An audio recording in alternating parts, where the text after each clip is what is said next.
მძღოლები, რომლებიც დედაქალაქში ტაქსით მომსახურებას შესაბამისი ნებართვის გარეშე ან სანებართვო პირობების დარღვევით ეწეოდნენ, ჯარიმას საურავებისაგან გაათავისუფლდებიან. საუბარია ათასობით ადმინისტრაციულ საქმეზე და 8 მილიონ ლარამდე ჯარიმებზე. კანონპროექტებზე მსჯელობა პარლამენტში უკვე დაწყებულია.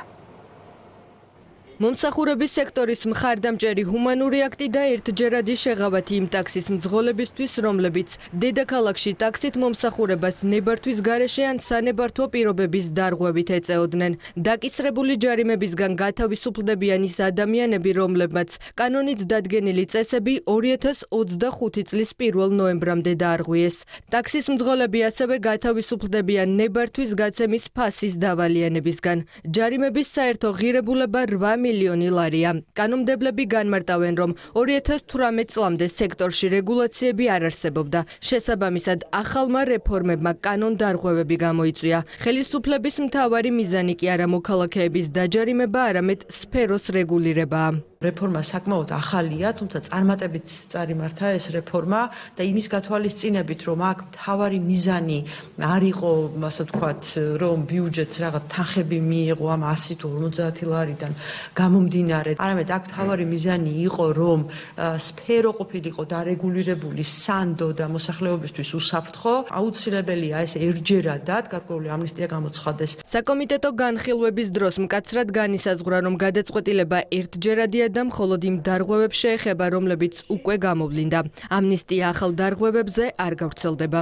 რეკომენდაციას ვაძლევთ რეგულაციის აღსრულებლებს ყველას, რომ ეს რეგულაცია უნდა აღსრულდეს. კანონპროექტი დღეს პარლამენტში ეკონომიკური პოლიტიკისა და რეგიონული პოლიტიკის კომიტეტების სხდომაზე განიხილეს. ჰუმანურმა აქტმა, რომელიც მოსახლეობის სოციალურ მდგომარეობაზე დადებითად აისახება, ქვეყნიდან გაქცეული ბრალდებული ექს-პრემიერის პარტიის წევრების მხარდაჭერა ვერ დაიმსახურა. კანონის უპატივცემულობას ხო არ ვახალისებთ. წნეხზე როცა საუბრობთ, იმდენ მოქალაქეს აქვს დღეს ჯარიმის წნეხი. თავაზობთ, რომ ჯარიმები გავზარდოთ. ადამიანები, რომლებიც კანონს პატივს არ სცემენ, მათ მიმართ ჯარიმები იქნება. ერთს გირჩევთ, რომ თქვენ იშრომოთ იმისთვის, რომ წინადადებები რეფორმების თაობაზე თქვენმა პარტიამაც წარმოადგინოს. ოღონდ ისეთი, რომელიც გამყარებული იქნება არა პოლიტიკური კეკუცობის იმ მასშტაბით, რითიც ამ ბოლო დროს ძალიან აქტიურად გამოირჩევით, არამედ რეალური მონაცემებით.